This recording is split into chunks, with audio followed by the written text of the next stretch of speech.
Hello everyone, Peaceful here, and sorry for the bit of the break, but we are back and we have an amazing video here today. We have some spoilers for Nightfall.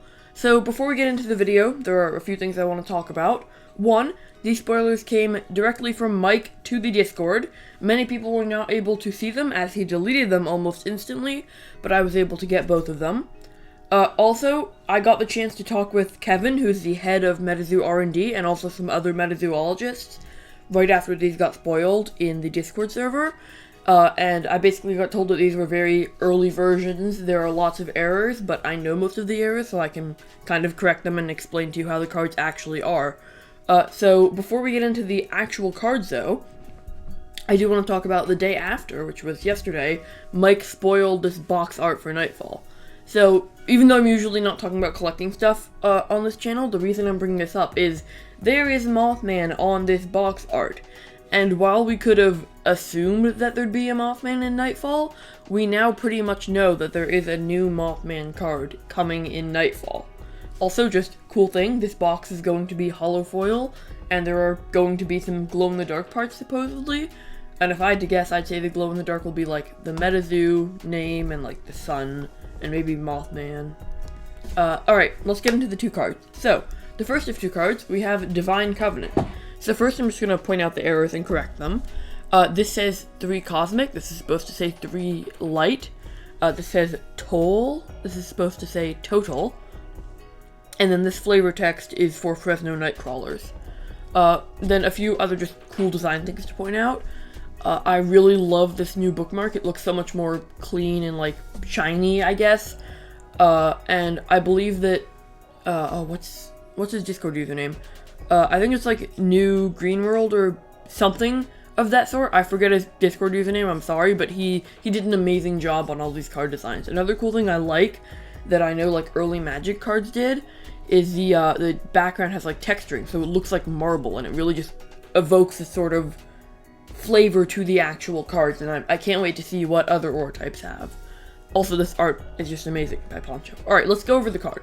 So it's a spell, it is a gold, it costs 3 aura, it has a spellbook limit of 1, and then you add each caster's life points together and divide the total by the number of casters. Each caster has their LP set to this result and bookmark 3 pages. So, let's say you were getting beat down by your opponent who's on a Quetz deck, and let's say you were down to 200, but your opponent was still at 1000. You play Divine Covenant, and you each go to 600, and then you each bookmark 3 pages. So this is a really, really powerful effect.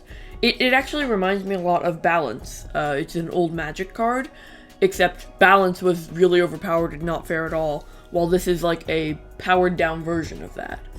And this is like really cool, because it shows that Light in the future is probably going to be a bit more control-y.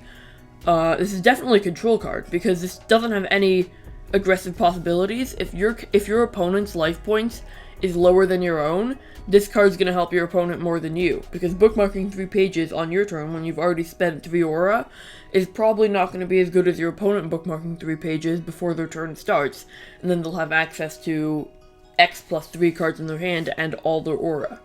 But I could definitely see, like, maybe Light Frost, Light Spirit, or just Light, depending on whatever other Light cards we get, just using this card, because it seems really, really powerful.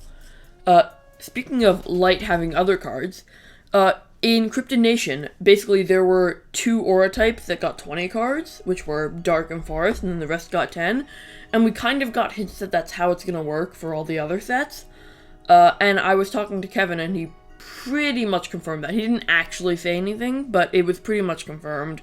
And my best guess is that the reason Mike decided to spoil Light cards is because besides Darkness in Nightfall, the second aura type that will be focused on is Light, which makes sense for 2 reasons. 1, Light was probably the worst aura type by far in Cryptid Nation. And 2, Night and Day, like Nightfall, when the night falls, it goes away from the day, so like Light and Dark. But yeah, so let's move on to the second card. I think this card's really powerful.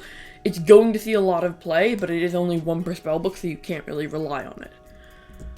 Holy Eyes. This card is, I'm just going to say straight out, it's a much less powerful card, but it's one that I'm much more excited for a specific reason. So it is another spell, 4 per spellbook, costs 2 light aura, it is a silver, and this page may be contracted at any time outside of combat. And then if this page is contracted on an opposing caster's turn, this page costs 1 less light aura to contract and awaken all light pages you control. Ignore all opposing invisibility traits until the end of turn. So, cool thing is, this is almost an instant speed spell. I love effects and types that play with more reactions, so the more spells and cards we get that you can play on not just your turn, the better. The bad thing is this really isn't instant speed, because let's say your opponent has a beastie with 20 attack and 60 health. You have a beastie that's fatigued with 30 health and 70 attack. So if you could play this after they attack, but before you declare blockers, that would be great. But you can't contract it in combat, so you'd have to do it before, and then they probably wouldn't attack into your beastie, because that would be stupid. But the cool thing is it does only cost 1 light aura, and you awaken not just all light beasties, but all light pages you control.